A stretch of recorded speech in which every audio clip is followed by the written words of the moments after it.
हो जाता है शब्दांश। आप देख लिया जाए शब्दांश दो शब्दों से बनी है, जिसका नाम है शब्द जोड़ अंश बराबर होता है शब्दांश। मतलब शब्द का जो अंश है, शब्द का जो अंश है, शब्द का जो भाग है, उसे ही शब्दांश कहा जाता है। आप कहिएगा शब्द, तो शब्द उनको कहते हैं जिनका अर्थ निकलता है, उनको शब्द कहते हैं। लेकिन शब्द का अंश, तो शब्द का अंश हो जाता है S, E S, A R, U N, I N G, D I S, I R, मतलब ये सब मॉर्फीम और भी है।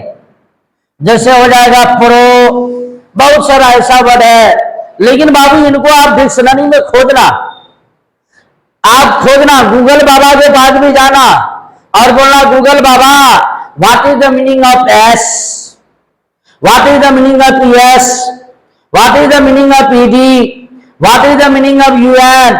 मतलब इनका कहीं भी आप इनका सर्च कीजिए, इनका अर्थ खोजिए, कहीं भी इनका कोई अर्थ ही नहीं निकलेगा, क्योंकि बाबू ये शब्द नहीं है, ये शब्द नहीं है। अब यहां पर और कहा जा रहा है कि शब्दांश दो शब्दों से, तो शब्द जोड़ अंश बराबर होता है शब्दांश।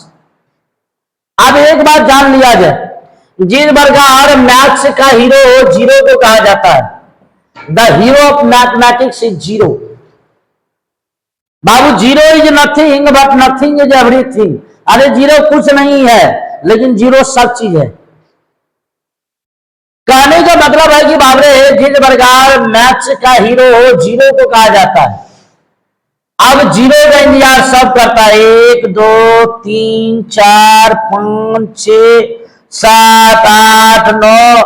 अब जीरो एक कहता है जी आइए ना जी, हमारा ऊपर लग जाइए ना जी, जैसे ही लगेगा 10 बन जाएगा। फिर 2 बोलेगा है जी मेरे ऊपर आइए ना जी, 2 बार लगिए ना जी, तो हो गया कितना 200। फिर 3 बोलेगा ए जी आइए ना जी, मेरे ऊपर लगिए ना जी, तो हो गया कितना 300। फिर 4 बोलेगा ए जी आइए ना भोर को 2 बार जी, ए जी दोपहरिया में आइए ना 2 बार जी, तो हो गया कितना। फिर 5 बोलेगा ए जी 4 के ऊपर 4, 4 के ऊपर 4 बार आए, तो 2 बार मेरे ऊपर भी आइए ना जी, 2 बार मेरे ऊपर आइए भोर में, 1 बार दोपहर में आइए और 2 बार सांझ में आइए। फिर लास्ट में 9 आएगा, 9 किसी से कम नहीं है।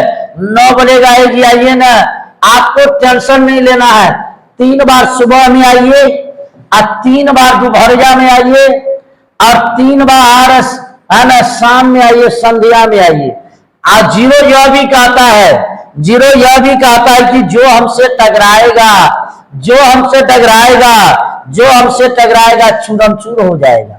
चूरम चूर क्या, तो देख लीजिए जीरो में इतना पावर है। 50 टकिया तब 50 टकिया बनेगा जब तक जीरो नहीं बैठेगा।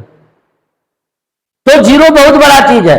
तो मैथ्स का हीरो जीरो को कहा जाता है। उसी प्रकार याद रख लिया जाए, अंग्रेजी का हीरो, मैं फादर की मैं बात नहीं कर रहा हूं,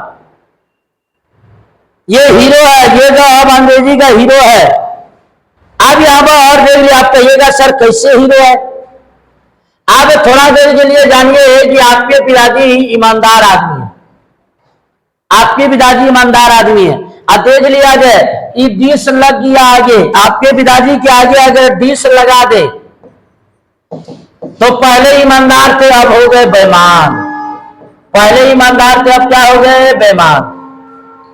आप जैसे लिखते हैं नाउन, नाउन मतलब संज्ञा, नाउन मतलब नाउन के पहले यदि प्रो लगा दीजिए तो हो जाएगा प्रोनाउन, मतलब हो जाएगा सर्वनाम। फिर जैसे लिखते हैं बॉय, बॉय मतलब लड़का, काय को लड़का, एक लड़का, बॉय मतलब लड़का, एक लड़का, एक लड़का कहीं भी जाएगा बेचारा मारकर खा के आ जाएगा। ऐस लगा दीजिए ना, ऐस अगर लगा दीजिएगा तो पता चलेगा लोहिया चौक, हाँ ना लोहिया, ऐस लगा दीजिएगा पता चलेगा लोहिया चौक भरल है, महावीर चौक भरल है, गांधी मैदान में खचा खच भरल है। तो बॉय में ऐस लगा दीजिए, इतना लड़का हो जाएगा जिसका कोई वर्णन ही नहीं। गर्ल, गर्ल मतलब लड़की, या गर्ल में अगर ऐस लगा दीजिए अरे भाई वो लड़की अगर धरती पर रहेगा, आप लोग फोन लगाते रहिएगा तो पता चलेगा, ज्यादा कीजिएगा तो you are calling is in waiting, आप कॉल जो किए हैं मतलब वो वेटिंग में है, ऐसे लगा दीजिए। इतना लड़की की जनसंख्या हो जाएगी कि आपका आधा आरक्षण खत्म, आधा आरक्षण खत्म। तो कहने का मतलब है बाबू ये वर्ड में बहुत पावर है। तो अब यहां पर इनका परिभाषा हम लोग यहां पर जानेंगे। तो यहां पर बोलेंगे अंग्रेजी व्याकरण, ये अंग्रेजी व्याकरण की है। तो यहां पर बोलेंगे अंग्रेजी व्याकरण की वह सबसे छोटी इकाई, अंग्रेजी व्याकरण की वह सबसे छोटी इकाई, अंग्रेजी व्याकरण की वह सबसे छोटी इकाई, अंग्रेजी व्याकरण की वह सबसे छोटी इकाई जो किसी शब्द के, जो किसी शब्द के, जो किसी शब्द के पहले, जो किसी शब्द के पहले या बाद में लगकर, या कह सकते जो किसी शब्द के शुरू या अंत में लगकर, अंत में लगकर उस शब्द के अर्थ को बदल देता है, शब्दांश कहलाता है। फिर यहां पर बोलेंगे अंग्रेजी व्याकरण की वह सबसे छोटी इकाई जो किसी शब्द के पहले, जो किसी शब्द के पहले या बाद में लगकर उस शब्द के अर्थ को बदल देता है, शब्दांश कहलाता है। अब इनका इंग्लिश में क्या परिभाषा निकले, इंग्लिश में क्या परिभाषा होगा? तो इंग्लिश में यहां पर शब्दांश का परिभाषा हो जाएगा। इंग्लिश में इसका हो जाएगा the smallest unit of English grammar, the smallest unit of English grammar, English grammar, the smallest unit of English grammar which is used, which is used, which is used in the beginning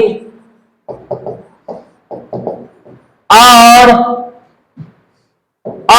end of the word,